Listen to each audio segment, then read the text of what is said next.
and welcome to our panel on families and young children as the keystone for shifting the nature accessibility paradigm. While we give everybody a minute to get in and situated, we would love it if you would introduce yourself and tell us a little bit about yourself in the chat. You can share who you are, where you are. We'd love it if you would take a moment and also acknowledge the traditional native lands that you're checking in from and share a childhood memory of being outside.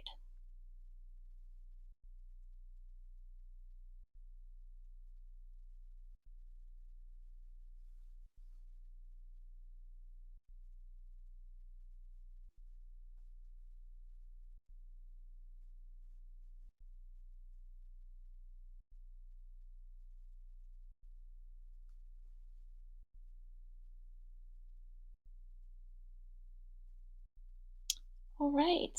Well, we hope everybody is joining us and getting to share a little bit about themselves in the chat. And while we do that, we'll go ahead and introduce our panelists. And we'll start with Ava. Hello, everybody. My name is Ava Haladrian. I'm from this little tiny town on the Oregon coast called Manzanita. Growing up, my mom was always the one who was taking us outside. She was a single mom. She's amazing. And she was always the one taking us out exploring and on adventures. Our house is in the forest, so my sister and I spent most of her childhood running around in the woods. And then eventually I moved to Portland, which is where I am now. I met my husband out tango dancing 10 years ago. And we now have 3 daughters. I have a 7-year-old and twin 4-year-olds. We also have a spaz of a puppy, which I'm not sure if you can see in one of the photos or if the photos are up yet, but when they get up, we have a 1-year-old canoodle, which is a coonhound poodle, which has been a lot of fun to raise. We live in the Portland area and do a lot of exploring in and near the city. Probably our favorite way to get outside as a family is this walk we do in downtown along the waterfront so we can see all the boats and ships. So again, a lot of exploring in nearby nature. I co-founded Valadrian Creative and Consulting with my husband in 2016. We're a DEI consulting firm and media production house, and we specialize in connecting families and underrepresented communities to the nature and public lands and green spaces just near them.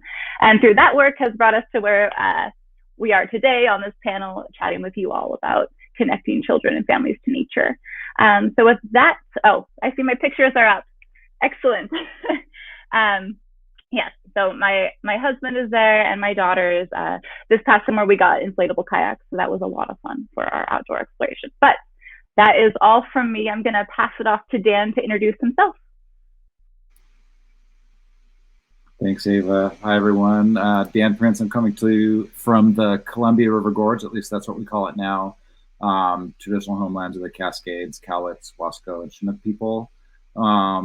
And I just want to acknowledge that I really love living in this area. It's really spectacular and wonderful. And I have the privilege of living here because of the forcible removal through violence and deception of the people who lived here before I was here.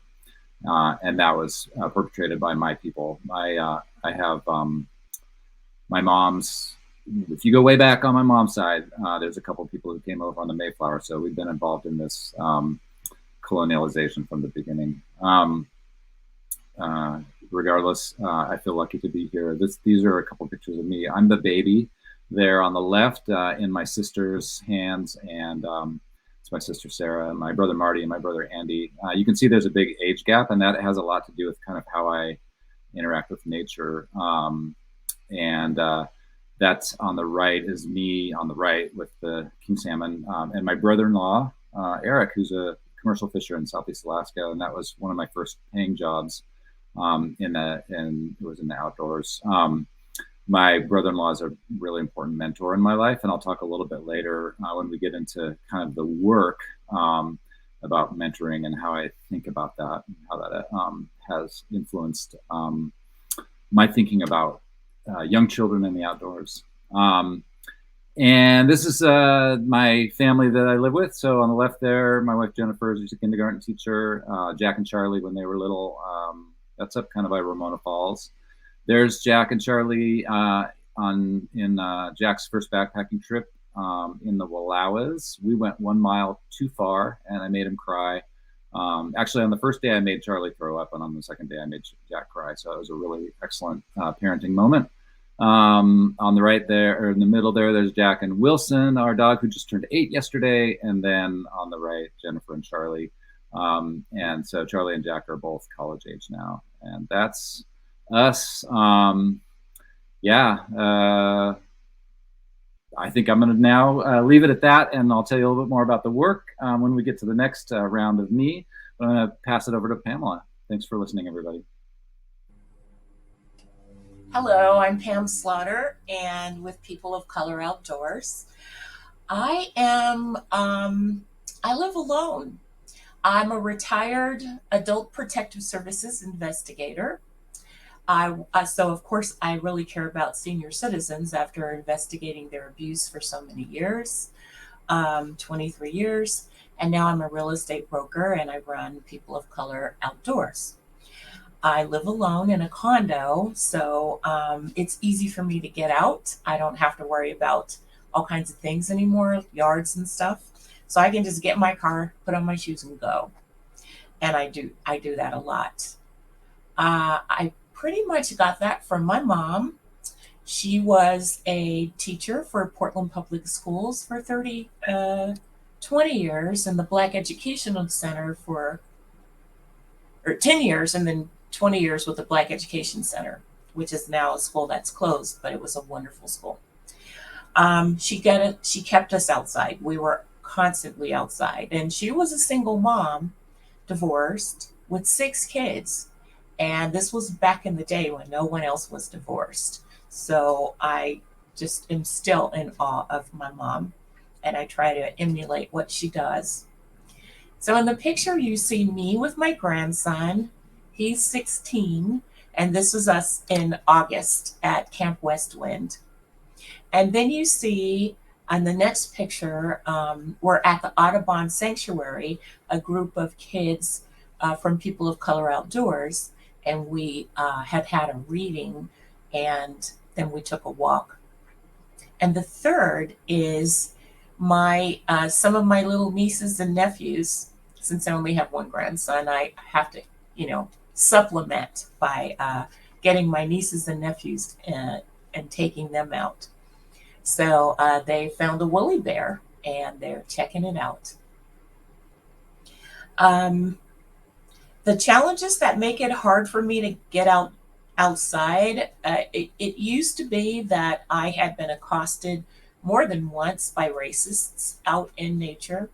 That was a big problem for me. It made me feel really reluctant to go anywhere outside of Portland. And really, it was time and just coming to realize that I have to be outside. I need nature. And so for me, it's been worth the risk.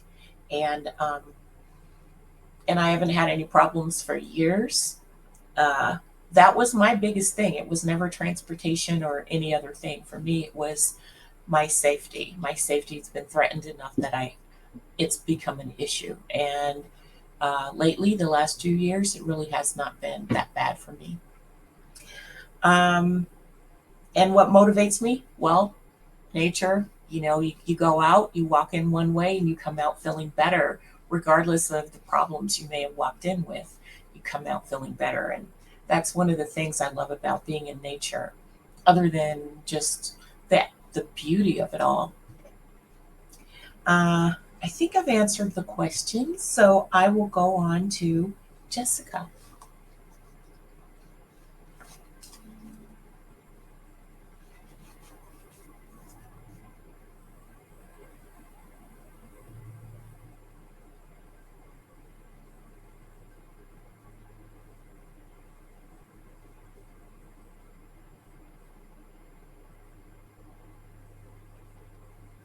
Jessica?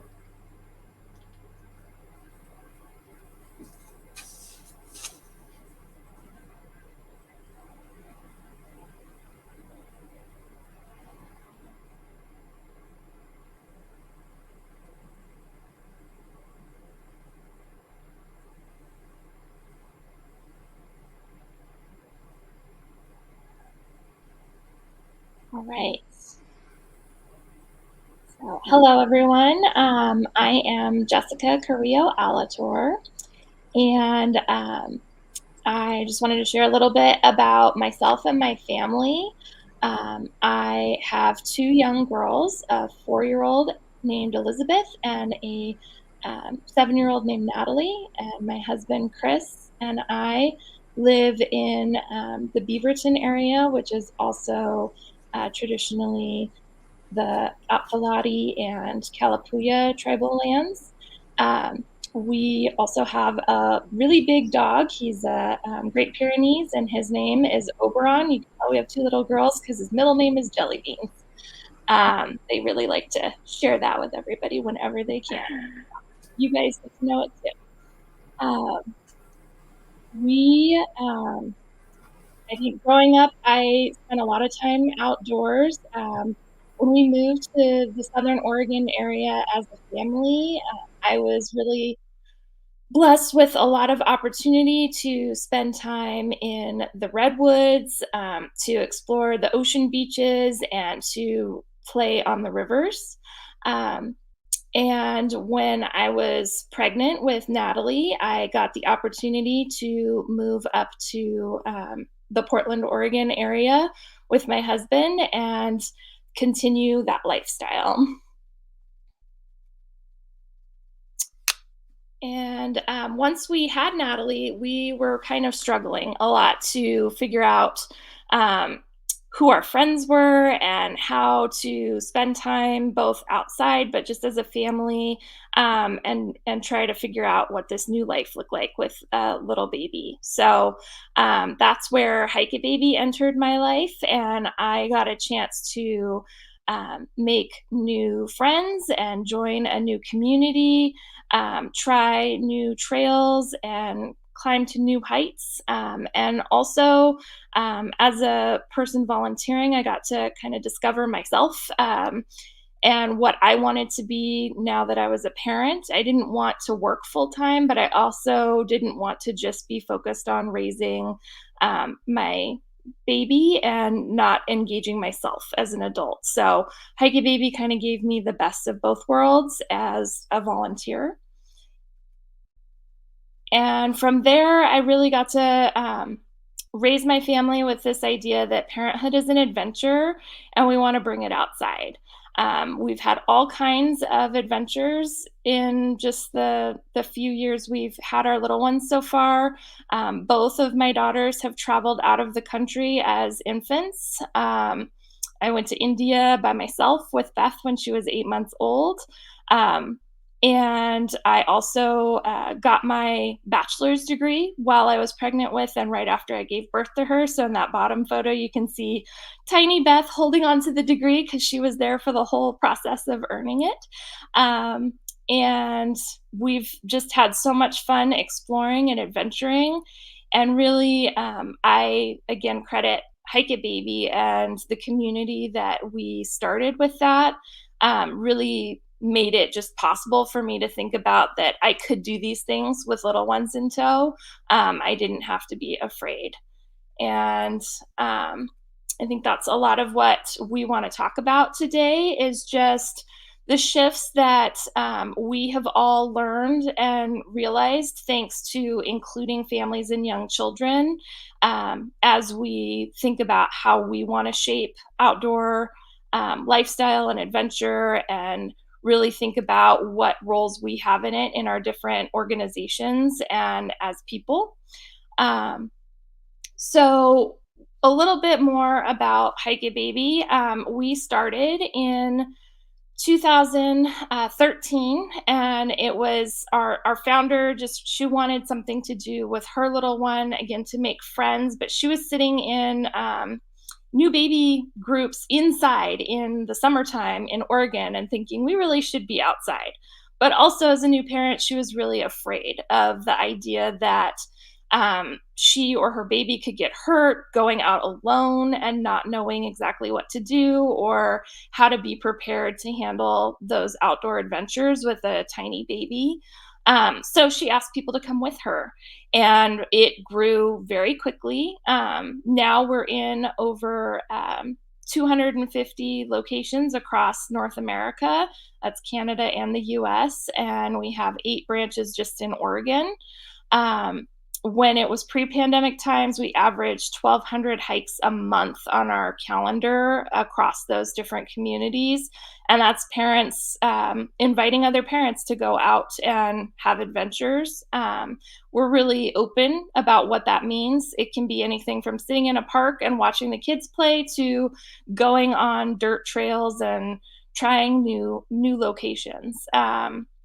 We have had quite a bit of an evolution, though, as we have gotten used to what it means for us as an organization and what we're trying to accomplish. And we've been noticing as we've grown that originally we encouraged and really like attracted an audience that was pretty singular. It was pretty white and pretty affluent.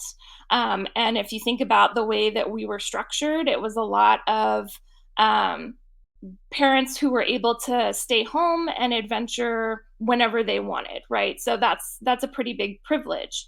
And we, as we've grown, we've really wanted to venture out into this idea of how can we make sure that this is available for every family, because time outside is a benefit. There's physical and mental benefits. There's just the bonding benefits between baby and child, or baby and parents. There's lots of great things that come from all of that. And so with that, we wanted to think about our mission and how could we change what we were seeing to what we want it to be. And for us, a lot of that centered in needing to take some action and really think about how we could remove barriers. That was a really big thing for us, to remove barriers to help families get outside, and also to think about how we can encourage our communities to remove those barriers where they are, because we're all across the United States. So, with that, I think Dan probably has a little bit more he would like to share about his experience with outdoor school and what they have been learning in their process as well. Thanks, Jessica. I just have to say, like, what a incredible gift it is to be on this panel with these folks. When we were planning this session, I learned so much from all of them, and I continue to learn. So I want to share a lot of appreciation for that. I came to Oregon in, I guess it was 1988, to work at outdoor school. I mean, I had never worked with children before. I don't know how I got the job. They must have been really needing people because I got it. But so I spent 25 years working in the field and in administration in the outdoor school program in the Portland area. That's been a real gift for me. And so I just want to share a little bit about outdoor school. It's hard to describe it because it's actually really different everywhere across the state. Its first kind of incarnation was in 1957 in Southern Oregon. The next year in 58, it launched in Central Oregon and Crook County, and then from there spread around the state.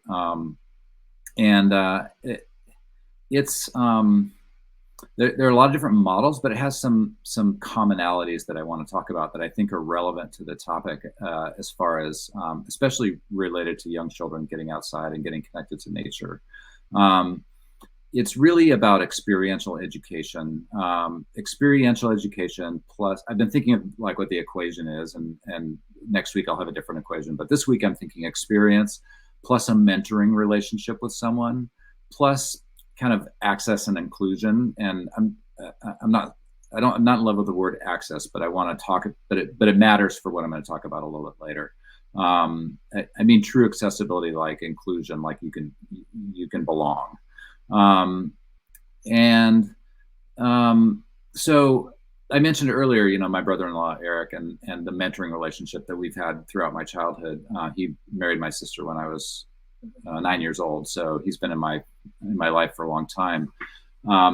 One of the things that we see in a lot of different models of outdoor school is that it's typically fifth and sixth graders, and they attend with people who become mentors for them. So in about half of the program, so for more than half of the kids in Oregon attend with a program that has a high school leadership component. So there's high school students that they're learning from, that they're living with, that they're spending outdoors with. And you know, if any of us remember back to middle school, high schoolers are impossibly cool, just absolutely impossibly cool. And so being around them is just like a real treat. There are the outdoor school, I would say, educator cohort tends to skew female, and it's a science program. And so there's this really incredible opportunity for middle school or fifth grade students to spend time with women who are scientists, outdoor loving scientists, and that mentorship and relationship and role modeling is really powerful. In many of the parts of the state, there are career professionals, folks who work for agencies like the U.S. Fish and Wildlife Service or the Oregon Department of Fish and Wildlife that are scientists, and they spend time as part of their job working with students and helping them understand what it's like to have a career in the outdoors. Finally, and very late in the history of outdoor school, Indigenous educators are being uplifted in some parts of the state and bringing their knowledge, experience, wisdom, expertise to youth directly.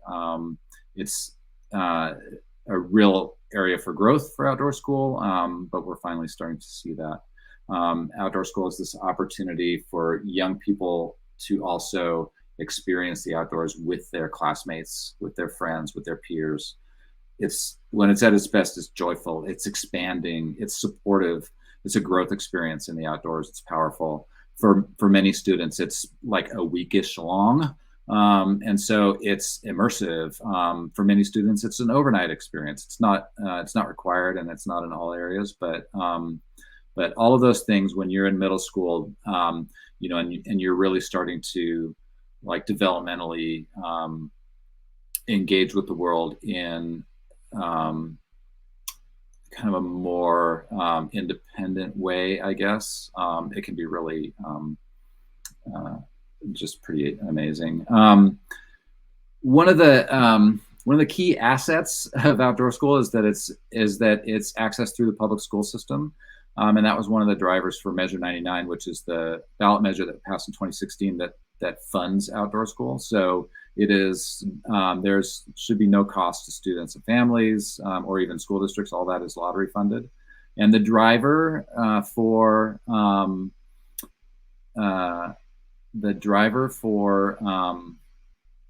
passage of that measure was to expand equitable access to outdoor school for every Oregon student. Prior to that, it was really only available to schools that had the resources or had the motivated teacher to fundraise, or the motivated principal, or the motivated PTA. And so by pulling that funding and making it accessible for all students, that was the driver. So I would say, like, being able to access this outdoor experience through the schools is really a powerful asset. A key liability to the outdoor school model is that it's housed in the public school system. So it's both. We know that public school has unfortunately a long history of families being walled off from school. It's not a place that a lot of families feel comfortable walking into the school door, or feel like they belong, or feel like they can communicate, because of their own experiences in school, or because of just the structure of the way school is set up. And there's been a lot of trauma inflicted on people from public school because of the systemic oppression and the way that it was built and what it's designed to do. And so, you know, this session is about families and young children.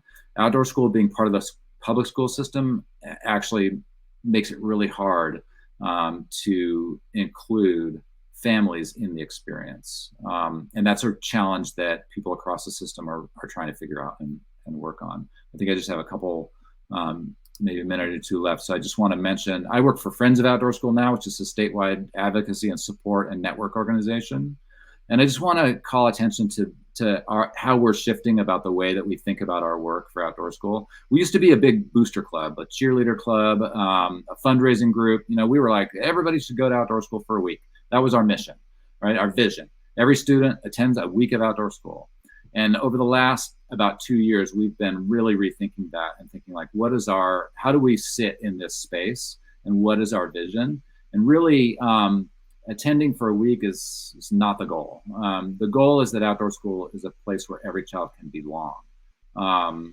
And so we are working hard to advocate less for Outdoor School and more about Outdoor School. And so we work in the space of the community, but also in the space of the Outdoor School network of providers to support them transforming Outdoor School to be something that is truly inclusive and truly welcoming for students. And so, you know,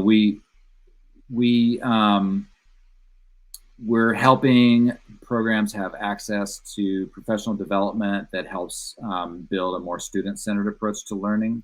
We're working with the Department of Ed to revise the science standards so that they are more inclusive of different ways of knowing. Science is conceived in a very white-dominant way. And you can sort of imagine what a scientist looks like in your head, and we recognize that understandings about the natural world are much broader and bigger and deeper than that. You know, we're helping Outdoor School programs develop partnerships with community organizations, and we're advocating for funding for the Outdoor School community to really take deep dives in equity engagement, culturally responsive education. It's a really like super duper wonderful, awesome program. In so many ways, and there's so many opportunities for it to get way better. And I'll talk a little bit more about that when we get to the kind of discussion driving questions. But I think what I'd like to do is turn it back to, I think I'm going back to Jessica now for the next transition to Ava.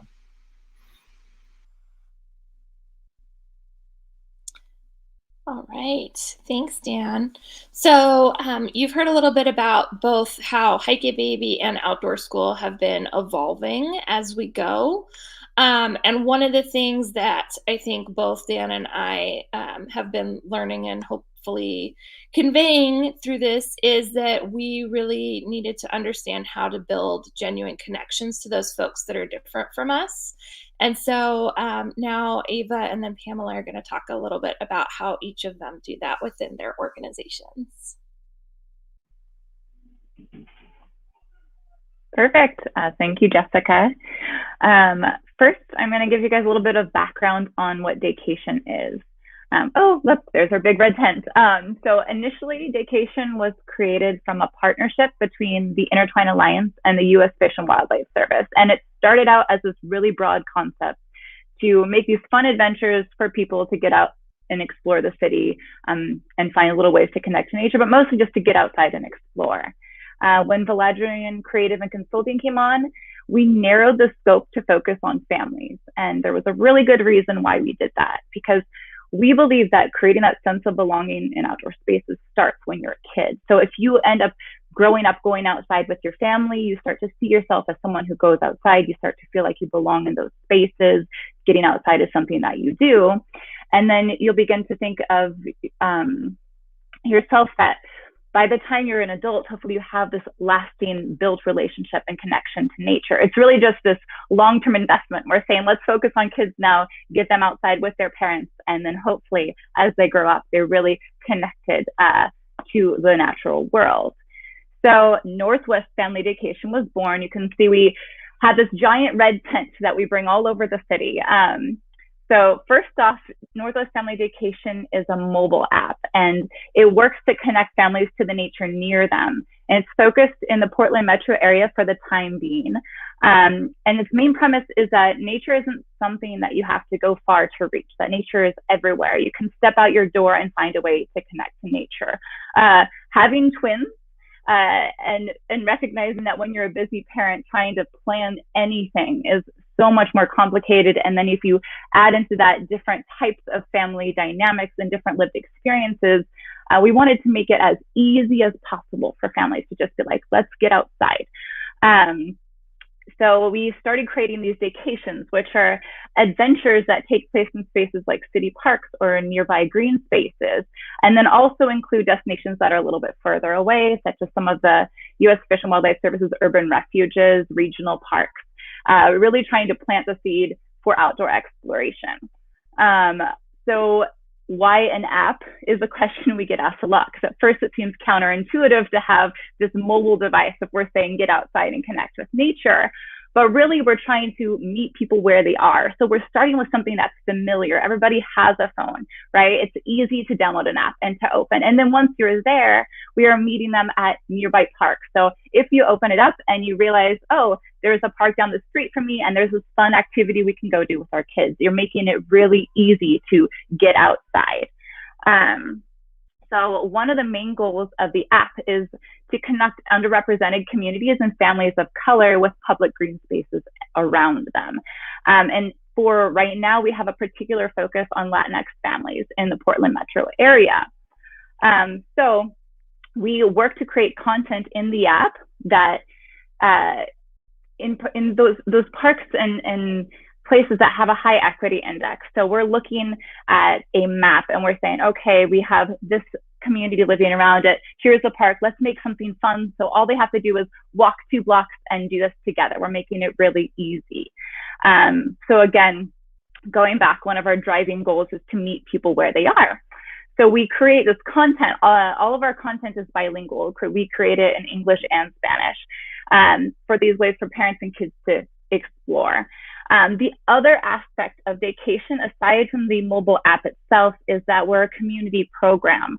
So we work to connect nonprofits and organizations that serve BIPOC communities to like land managers and city governments that steward public lands and start to form those relationships. Most recently, we had a really great partnership between the city of Tigard and Hike It Baby and Vacation. So we were working with the city of Tigard. It was COVID. We were trying to figure out how to get families outside in the middle of the pandemic.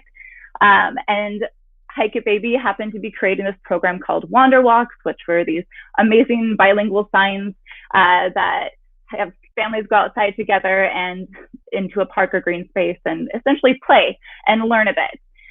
So we were able to form this partnership between our 3 organizations and pilot and launch this program in Tigard, which was really exciting.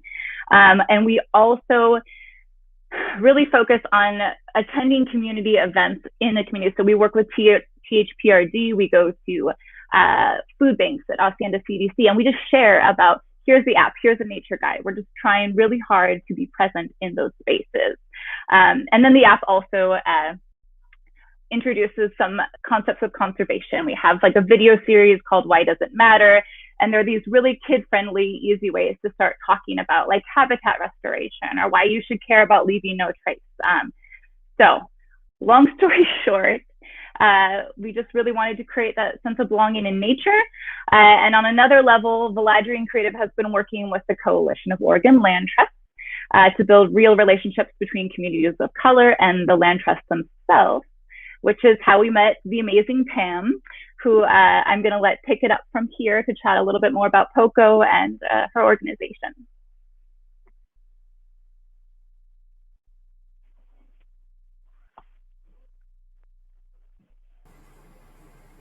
Thanks, Ava. And I do have the app, and it is an amazing app. So I highly recommend everybody download it. There's lots to explore. So I started People of Color Outdoors in 2017. I had stepped down from being the leader of Outdoor Afro Portland, and I needed a break. I had been doing that for a couple years by myself, and I needed a break. So I took a little break, but my members kept calling and emailing and saying, "When are you coming back? Will you start another group?" And in the meantime, I was remembering how when I was walking, when I'd be hiking with my Outdoor Afro members, other people Hispanic people, Asian people, indigenous people, they were saying, hey, you know, I don't have an afro, but I'm having some of the same problems that you are in nature. I don't really feel safe. So can I join your group? And I thought of it, and I would say yes, but they never joined. They didn't really join, or they would join, but then they would not feel comfortable coming. So when I took the break, I gave it a lot of thought, and I thought, you know, I do miss going out. I did need some rest. I'm rested now. But instead of starting back as Outdoor Afro Portland leader, I think I'll start a different group. And so I started People of Color Outdoors. And so for years, we've been a meetup group having a great time. But then in 2020, the pandemic hit. It really hit the BIPOC community hard. I mean, it hit everyone hard, but there was a level of stress on top of everything else that people were dealing with. There was a new level of fear, a lot of uncertainty, and it happens with everyone, but it was kind of intensified, I think. The calls I was getting, people were very, very stressed. And I thought, you know, I I'm a full-time realtor, but my heart is really more engaged with getting people outdoors, people who are already a little reluctant to go outside. And so, even though I knew it would harm my business, in 2020, I cut way back on my time, and I decided to only deal with a limited number of people, helping them with selling their houses or finding houses. And I focused on people of color outdoors. Um, One of the things that I really wanted to do to make people feel safer was remember what we have in common. I don't focus on the differences, our different cultures. We celebrate those things, but mostly we focus on what we have in common. We we have we have a concern about being targeted if we go outdoors. We don't sit around and talk about that. We talk about, for instance, how great it is to spend time together and to learn about each other. So we've been learning about other cultures because everyone's kind of in their own little silo. Most people kind of stick to people that look like them, talk like them, and have the same kind of background. So even in People of Color Outdoors, we have a lot of people who have never really been exposed to each other. And so I am constantly focusing on what we have in common. And then when we have certain kinds of environments, like we had a big global potluck where people brought food from their culture. This is pre-pandemic. This was in well, it was in 2020, but it was before March. So we kicked off the year with a big vision board party and a global potluck. So we focus on those positive things. Another way is to think about the children. We focus on children as well and multi-generational families getting together. I'm a grandmother. So, of course, I want to get grandparents out there with their kids. And while I agree that it's important to get kids out, it's also important to get adults out, adults that didn't grow up outside, who are going to be future parents. They're the ones that I'm getting out also, getting out a lot of millennials without children. So the picture that you see here is a picture of a little girl who was really nervous about being outdoors. She was nervous about being there. She would not unbutton her little coat. She would not take her hood off, and she kept her hand hanging onto her mom's skirt. But then one of the things that kids like is like anyone else, they want to be successful. They want to have respect. They want to have some kind of power and authority. They want to feel like they have some control. And in addition to fun. So when I asked her if she would help me out and be the leader of our group. Well, you can see the difference. She went from this to this. This is her as our little leader. And so that is something that it's important to help find ways to make kids successful. One of the things, oh, I don't want to, I don't want to run over on my time. How much time do I have? Still have a minute? Okay, 2 minutes? Okay. So, one of the great things that happened with People of Color Outdoors this year is that I got some grants and we had our first overnight camp and we had our first summer school. And it was called People of Color Outdoors Guardians at Whitaker Ponds, teaching children about what guardians are and letting them know that even though they're little kids, they can become a guardian too and protect the land. So this is them going out on a paddle, which we did every week, to learn about the animals that were in the water. This is a little graduate. Oh, this is a picture from our summer camp at Camp West Wind. And then I wrote a book to help get families out to bird watch. And it's called Hi, My Name is Robin. And this is a picture of my little nephew who actually loves the book. And when he gets to the pictures of Robin, he really gets excited. So anyway, it's important to not only just have fun, but when you teach the kids, give them some authority. Ask them to teach you and keep them engaged.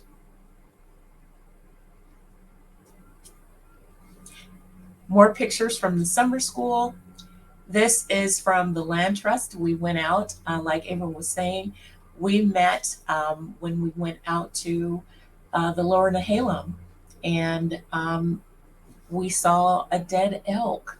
And that would be a very gross thing normally, but our guide, Dave Barrios, the indigenous park ranger, came out with us, and he taught the children the gift of this dead elk. You know, it started out being a stinky dead animal, and it ended up being a source of string, rope, fur, blanket, drums, utensils, and all kinds of amazing things, tools that could make life easier.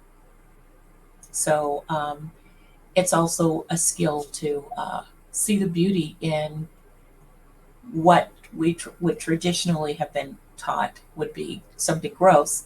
When you look at it from a different cultural perspective, that gross thing is actually a gift and a normal part of life cycle.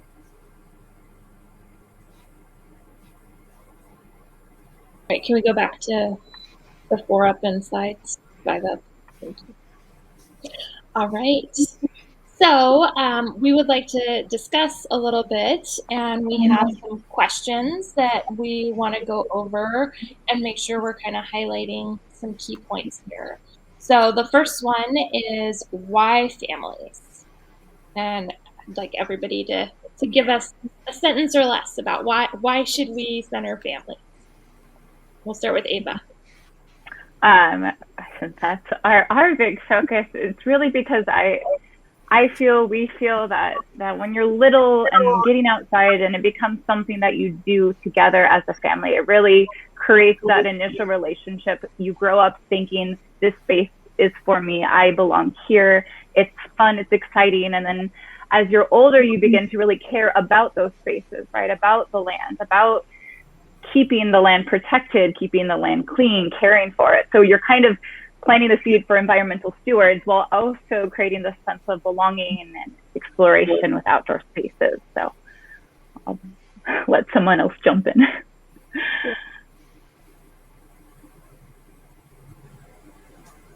Yeah. I'll just say that why families, in addition to what Ava was saying, I would also say that it's important for families to do positive things together. Sitting down together, all cozy, watching TV in the mornings after breakfast, and then watching TV while we have lunch, and then watching TV after dinner is one way that a lot of families bond around movies, but health and mental health and actual memories, bonding memories. Because we don't remember really the movies and the cartoons. We watched a whole lot, but we do remember special walks, talks, and beautiful things happen when you're just walking. So you learn a lot about each other when you're walking and talking in a relaxed manner. Dan? I just am thinking, I really appreciate what the two of you just shared, and I couldn't agree more. And I'm thinking about this middle school age and about schooling and how it's children learn so much from their families that when they get to school, oftentimes is not tapped into and doesn't matter or doesn't count. And so as a thinking about science education and connecting to the outdoors and young people, being able to like honor and acknowledge those what we call like funds of knowledge that kids bring from their experiences with their families to learning at school, learning outdoors, is really, really important, because it helps students and children bring their whole selves to the space, because their whole self includes not just what's in their body, but all of the relationships with their mentors and friends too. So we're really missing an opportunity for learning and growth if we don't help students really like uncover all of the knowledge that they have that they've been learning from their families, from their experiences with them. And I would say that for me, it's about it's a really great opportunity to empower people, because I think when you become a parent, you're open yourself to new learning, and you're thinking about that long term impact for your family.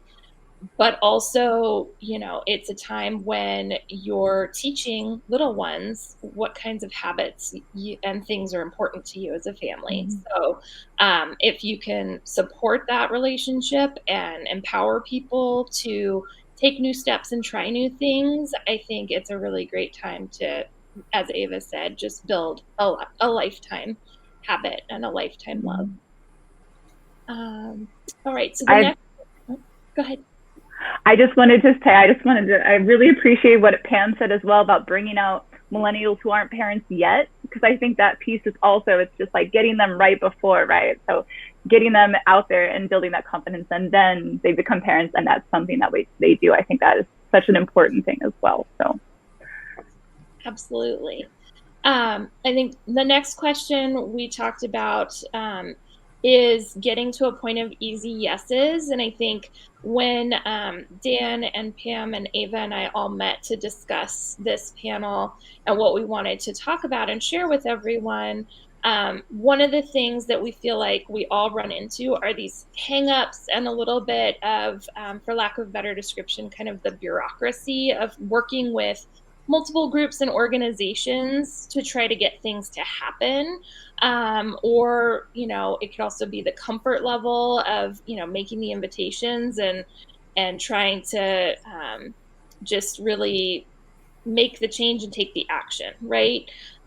So Ava and Pamela, I'd love to hear a little bit more from each of you about how you think we could get to easier yeses with people.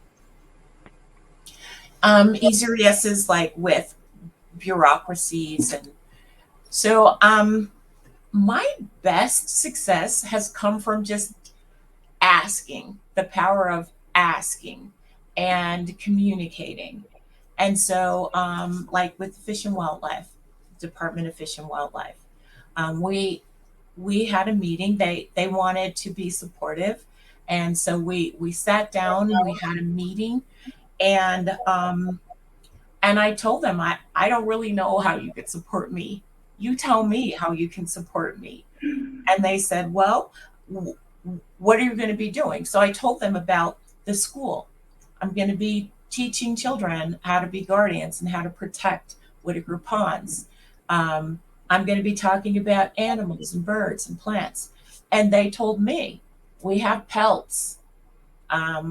We have an instructor that teaches about bats, and so I got really wonderful resources from them that I didn't know were available for free. It made our classes more interesting. Have a biologist show you a real bat, and a whole container of bat poop, um, and something that represents 1,000 bugs that they eat every hour, every night. Those things are powerful, and so asking is just one simple way. Yeah. And I'll answer kind of from the organization side. So as an organization, some of the things that you can do is to provide those easy yeses, especially as whoever is in your community relations role, whoever would be approached by someone like Pam to partner, giving them enough autonomy that they can say yes when you ask for partnership. Because we've also hit this point where we get caught up in this, like, well, I need to check with so-and-so and we need to make sure that it's this for something as simple as, hey, we have this really amazing scavenger hunt activity sheet we'd like to provide for kids at your facility so they have something to do that was a little more engaging. So making sure those people in positions that connect with the community can just be like, yes, that sounds great, and it can just happen, instead of having to make it this long drawn out process where you lose the momentum and you potentially lose the partnership. And in the end, we find a lot of these organizations want those partnerships. So the strategizing a little bit better, I think, is my response. Great, thank you. I think another thing that came out during our discussion, Dan, is kind of thinking about how we are speaking from our own experience or trying to learn from someone else's, and let that influence our programming and decisions. Do you want to speak a little bit more about your experience with that? Yeah, thanks. Thank you, Jessica. I just want to tell a story about a shift. I want to acknowledge that, I've only been sort of involved in outdoor school for 30 years, and so I have so much to learn. I'm just continually learning. I really, probably about, I don't know, 8 or 10 years ago or so, I sort of had this, I had help receiving a kind of an aha moment. We were experiencing, as we were doing communicating with families and with schools about upcoming outdoor school experiences for their students. We were thinking about how better to communicate with families, and one of the things that we were running into is that not every child from every class was attending. There was something going on. Some families just weren't sending their kids to outdoor school. They were doing something. They were staying back at school, or just even maybe staying home for that few days or that week. And so we spent actually a lot of effort and energy and money on some ideas for outreach. We translated a bunch of materials into home languages and sent all that stuff out. We created videos. We got those videos translated. We went to schools for parent nights in the evening and met with families. We met with affinity groups and clubs at schools and talked to them. The thing is, in every one of those cases, the main message that we were sharing was, outdoor school is so awesome. Let me just find a new way to tell you how awesome it is. Let me just find a better way to tell you how awesome it is. Let me just find a more impressive way to convince you about how awesome it is, and then you'll send your child. And I just was walking around with these blinders on, that was the solution, was just better marketing. Instead of actually stopping and actually learning and listening and meeting people where they were at, and understanding and hearing what people were saying. And so that has been kind of this, it was just a realization for me that it's learning from other people's experience is not easy, especially so I'm a white man of a generation. I'm college educated. I have lots of privilege, and the world is sort of created for people like me. And so it's really incumbent on me to spend a lot more time being a lot more curious. Thank you for sharing that, Dan. I think that's really, really valuable information. I think also, like, even in my own learning, it's hard to like recognize those things. So I really appreciate you being open and sharing that with us. I think in my own experience, to build on what you were saying, um, we we have found that it's been really helpful to also try to build a culture and um, a practice of being able to stay open to those types of learnings and listening opportunities. Because I think if you ask the questions, you're going to get answers, but you're going to get different answers if you've built something where people are comfortable really being open with you about, hey, that didn't go so well, or did you think about this thing? And a recent example of that for Hike It Babies, we just did a grant funded program to do a summer series of programming for families with infants and toddlers. And in that, we hired Spanish speaking facilitators to make sure that we could reach out to the Spanish community. And we translated everything that was going to the families, but we hadn't had a chance and didn't really think about that we should also translate the information for the facilitators and their assistants as well. And they came to us and said, hey, we would love to do this more, but it's actually like taking us a lot of extra time because we have to explain this to our helpers. Can you just translate it for us so that this is available in Spanish as well? And of course, when they said it was like, oh yeah, why wouldn't we do that? But in the busyness and in the just trying to get the programming out, we hadn't thought about it. And I think it's just really important to try to build that in as you go, that you have a more comfortable, open relationship like that and being open to that feedback. Um, Another thing that we all discussed is kind of this place of analysis paralysis, because I think, Dan, you've touched on this a little bit. It's it's a place where there's going to be mistakes, right? And I know, like in my organization and with my team, it took us a little while to even get to this place of like, we're going to fall on our face, and are we even comfortable with that, right? A lot of it was like, oh, someone said something bad, we're just going to delete it, right? Like, let's just get rid of it. It never happened. Because you want to keep that forward facing, very professional appearance. But in this work, I don't think you can do that and have really build those meaningful relationships and have a lot of success if you're going to always be practiced and very perfect all the time, right? It's not a thing. So I'd love to hear from each of you. What are some tips for avoiding analysis paralysis and taking the action even though you might get it wrong? Ava, do you want to start?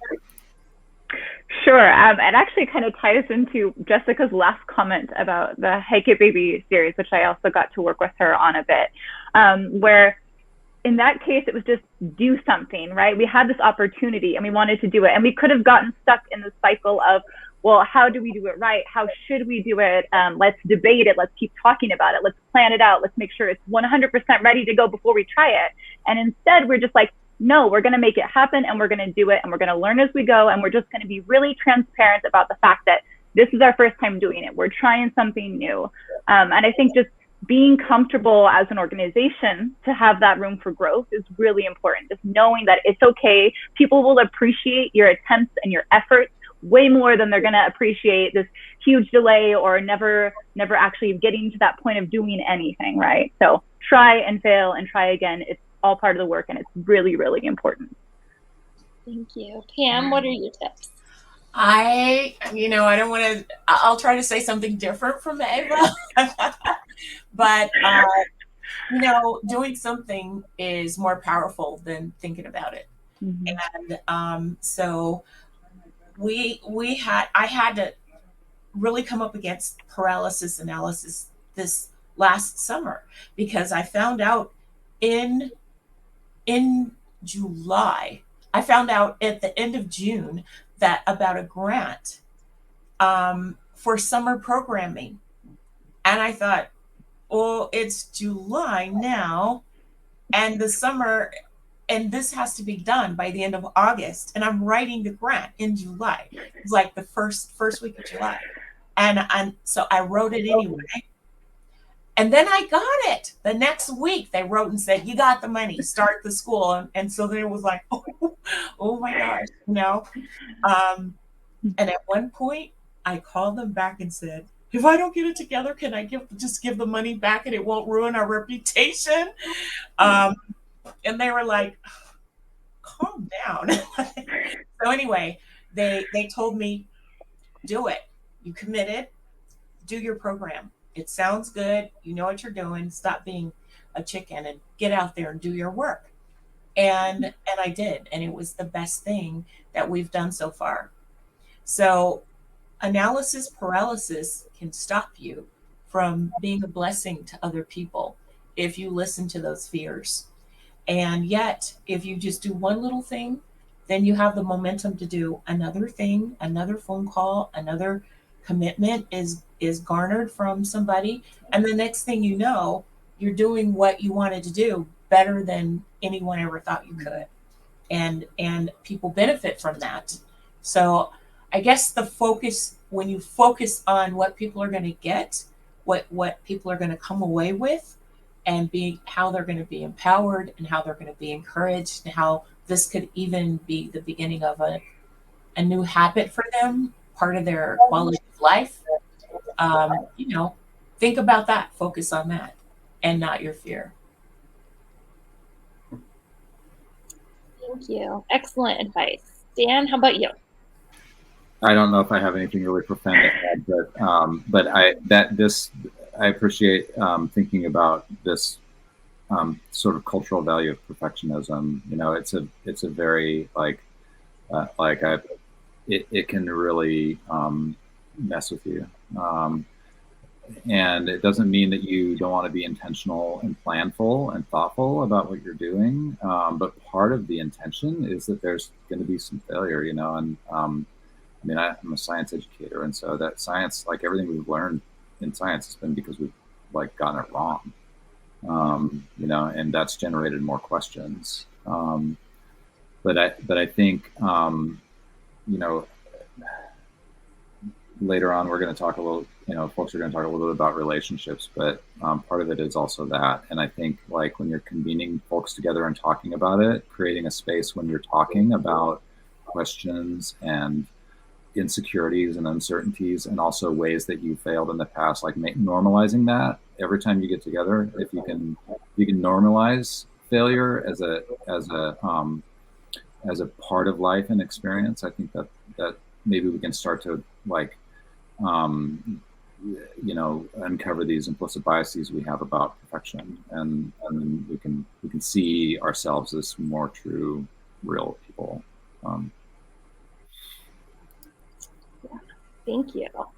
I think my one takeaway that I would add, because I think everybody said really, really great things that I would echo, would just be that for Hike It Baby, in our experience, starting small has been really helpful, just to shift that again away from that like perfection idea, and that that, oh, you know, we're a national organization, we have to implement this everywhere. That mindset was very challenging, right? But as soon as we said, you know what, we're gonna just try this in one place and see how it goes, things started clicking so much better for us, and it was easier to just like, okay, we did it in one place, this next year we'll try it in 3 places. And we've had a lot of success, and it still feels like really big wins for the team, so that's been very helpful. Hey Jessica, can I add one more thing just about this that I thought of while you're talking? I'm sorry to like jump in, and I'll be quiet on the next one, but like we have a like a real desire to overstudy the problem and feel like we never know enough to really act. Like just constantly, oh, we need more data, we need more information, we don't really know what's going on. Well, let's do another study, let's commission another study, let's spend more money to study, let's do a survey, let's do another survey, let's spend some more money to survey, instead of actually like spending the money to do the work and like start to do some stuff. So I just anyway, like we probably actually know quite a bit about the problem. Yeah, I think that makes sense. Well, and with that and data and measurement, I think that rolls into our next question really well. We would love to talk a little bit more about what counts as success and how we measure those successes. I think we had Mhm. some really good discussions before this, and I'd love for everyone to just share a quick takeaway from how we can measure success in different ways. Ava? I was trying not to talk first, but I can talk first. um, I think with a lot of the organizations we've worked with, it always comes back to like you need that number data, but also human relationships are really hard to measure in numbers, right? So how much your programming or what you're doing is having this positive impact and how long it takes to see that result and just kind of as an organization looking at like where do we need the numbers and where can we set up measurements of success that are more based on people, be it like anecdotal stories or little tidbits you collect from events or just like the change in who is attending events in general, and then being okay with a longer timeline I think is really important. So it's important to have your numbers for the year, but also making sure you're setting these longer goals that track for a longer term and giving yourself the space to take that time to realize like it takes time. It's okay. We're going to set a long-term goal. We're going to track it over the course of the years and be okay with that. That would be my first input. I'll let some other people jump on. Dan, do you want to share?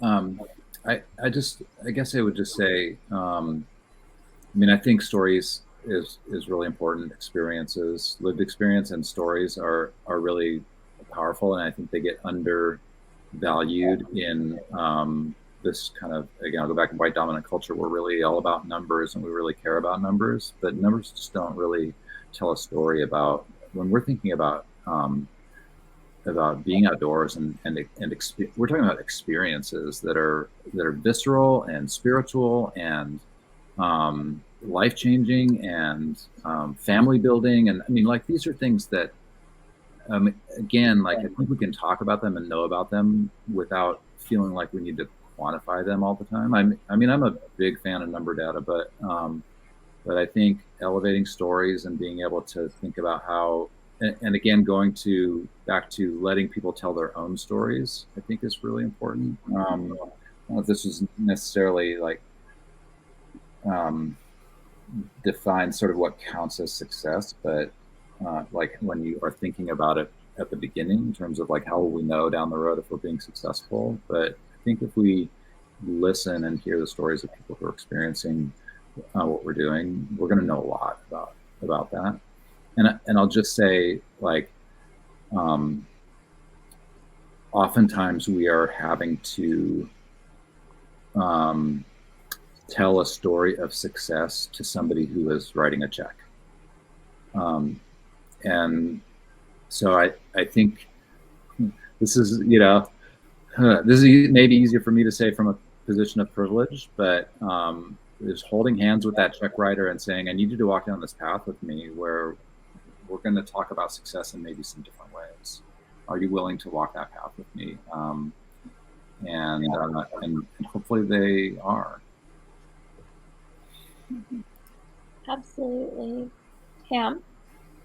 With People of Color Outdoors, we have an ultimate goal of buying our own land and having our own retreat center so we can do all these things, teach skills, have camps and things like that on our own land where people will feel safe.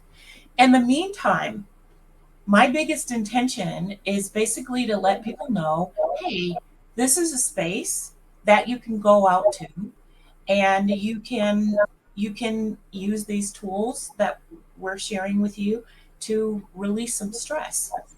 But one of the things that I look for when we first start, we do a circle, probably you do too, where we all introduce ourselves. And I always ask, have you been here before? I want to know that for some really concrete reasons. I want to know if they've been there before. I want to know, that's how I measure our success. If they haven't been there before and they're coming now because we invited them, that's success. if they have been there before and they're coming again, that's success. So really, we can't lose. Um, we 3 years ago, just 3 years ago, in 2018, I would go to Whitaker Ponds with my grandson and my nephews, and no one would be there but us. There were some people that lived in the gazebo with a dog, and dogs aren't even allowed at Whitaker Ponds. And the people that lived in the gazebo had a dog. So no one was there but us, really, except for people that came and went canoeing once in a while. I My office is 10 minutes from there, so I'm there every day. And I would call, the rangers and report these things. I was like, you guys are too young to know about Mrs. Kravitz, but I really focused on trying to be a guardian of that park. And then I thought, well, we just need to start going there a lot. And so we started going there like twice a month. We were there in groups. And now when I go there, I see people there every single time. I see somebody there that I know. And for 15 years, I had never run into one person at Whitaker Ponds, not even another person. And now I see people I know every single time. It's a crowded, busy, happy place.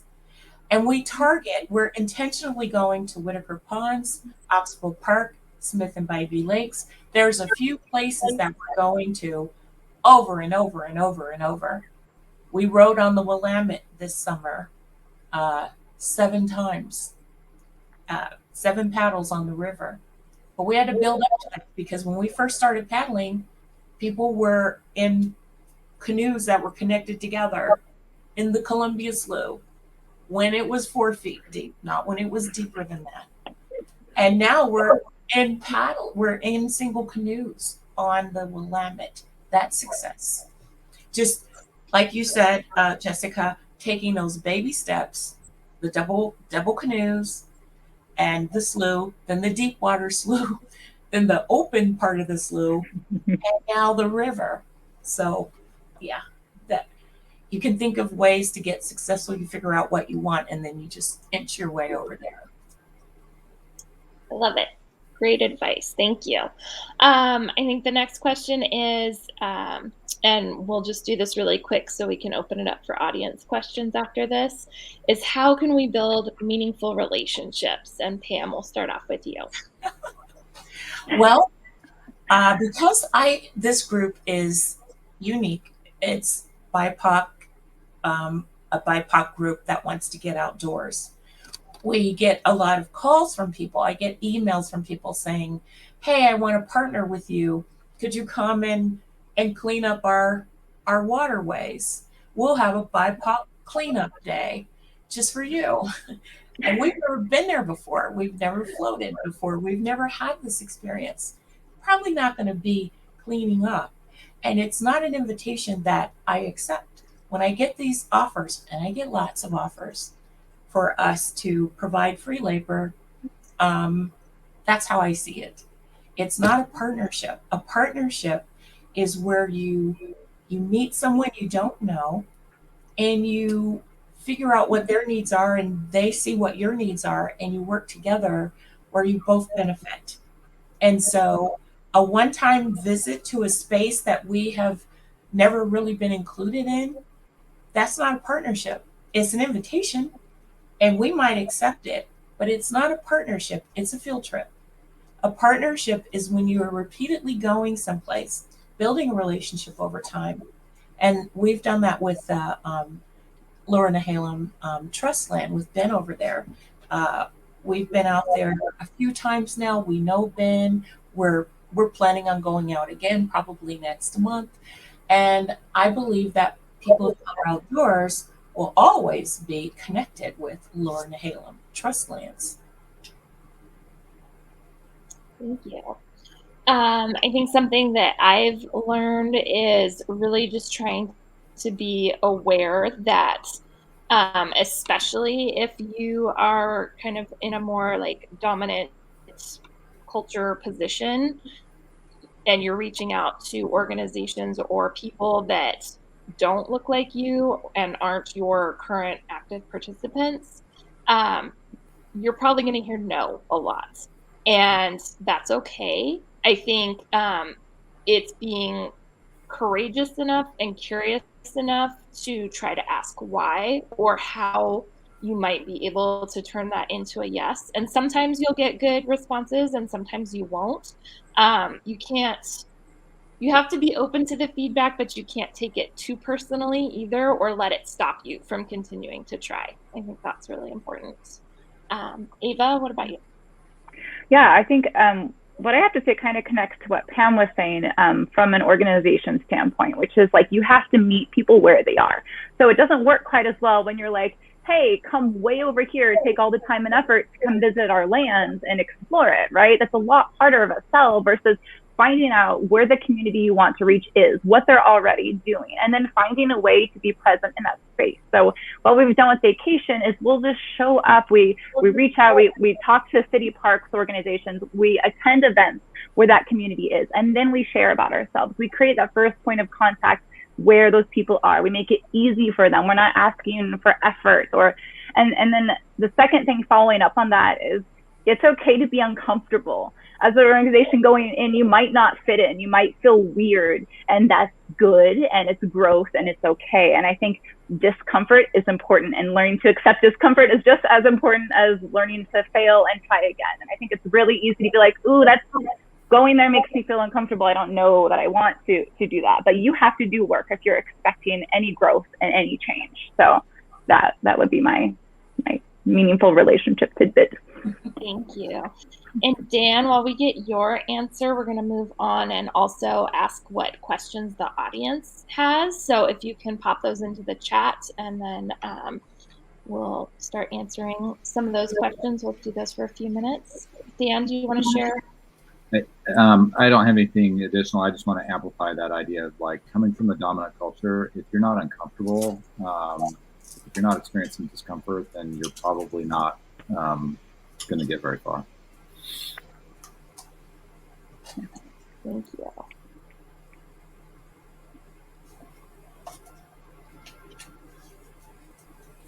And I'll just throw this out there. I don't have a problem with cleanups. We would love to do a cleanup or a work party at Lorna Halem Trust because we have a relationship there. Mm-hmm. So we're happy to steward. We just don't want to start out working. Those kind of invitations don't feel the same way to us. All right.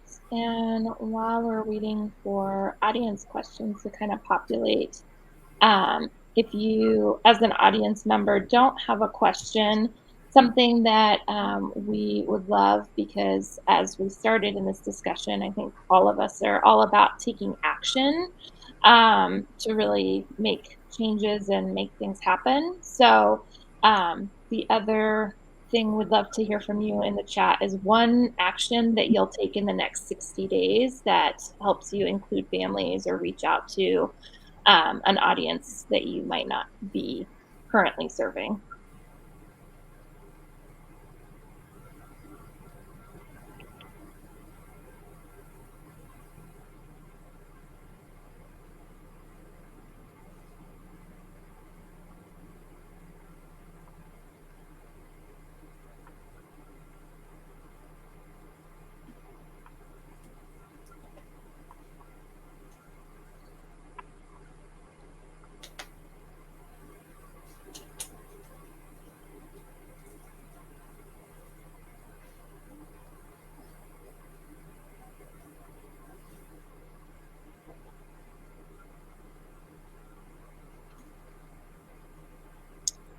Right. Also, as we wrap this up, we would love to have you take the time to fill out the survey and just give us feedback on how it was and what did or did not work for you.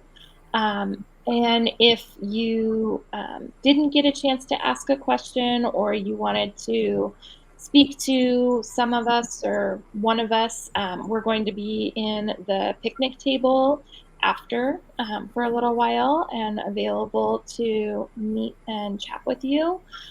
You can scroll down, I believe, to the bottom of this, and you can see it at the bottom there. It's called the picnic table, and it'll open a different Zoom room to chat in. Looks like we've got a couple questions coming in. Let's see.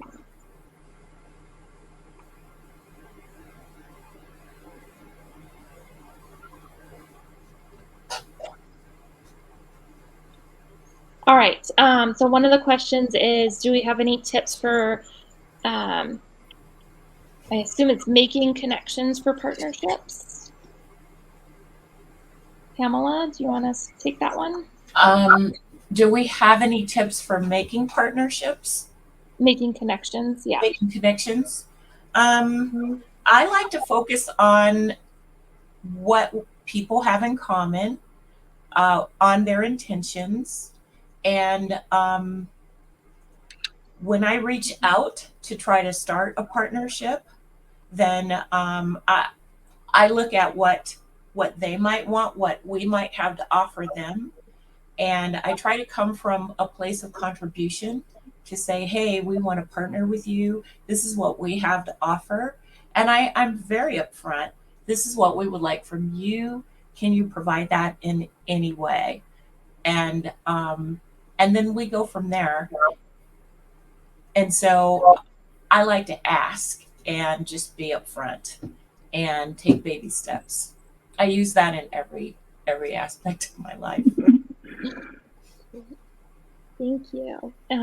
Ava, do you have any suggestions for that question? Just similar to what Pam said, finding those intersectional objectives and then approaching from that angle is always going to be much better. It shows you've done your research, that you've looked into the organization itself, you've put some thought into it, and then that you have a clear idea of what you would want out of it. I think having objectives is really important. So yeah.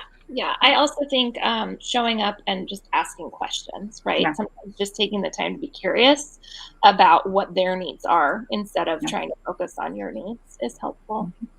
Another question that came in is, what are barriers for families and kids outdoors? I can speak from the young children and infants kind of perspective. I think a lot of that is around feeling comfortable and safe, feeling like there's a good parking area, that if you get your kids out of the car, you're not on a busy street that they're going to run into. Having like a decent bathroom is always helpful, especially if it's got a changing table. Knowing that the trails or places are kind of like easy to do small loops or small things, because sometimes, I think Dan alluded to this with one of his first trips there, was that, sometimes things don't go as planned and you have to cancel. So just knowing that it's okay to like try it a little, and then you have the room to come back out is always helpful. Keeping things kind of on the shorter, sweeter end with those little ones is usually helpful. And also snacks are always great for kids. Pamela, do you want to speak to that one at all? Bathrooms are very important. Everybody wants to know about the bathrooms. The transportation for us is a big deal. We are People of Color Outdoors is all about connecting people who either for whatever reason they've been disconnected from nature. So we're not backpacking in the Wallowas. We're going to Leach Botanical Gardens and Whitaker Ponds. So for us, transportation, what bus goes there? Does a bus go there? If a bus doesn't go there, a lot of our people won't show up. We don't carpool like we used to because of COVID. We used to carpool. We used to meet at the MAC stations all over Beaverton, all over, and then people would pick people up and we'd go. And now we can't. So I have been including transportation costs in our grant requests.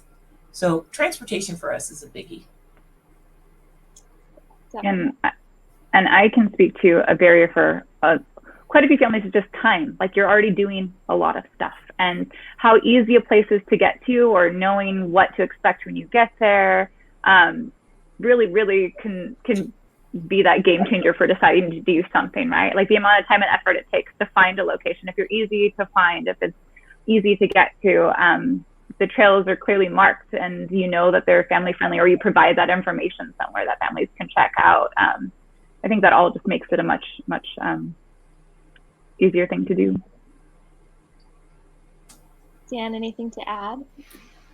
I also noticed that there was a comment in the chat about sort of a lack of raincoats, muck boots, like gear.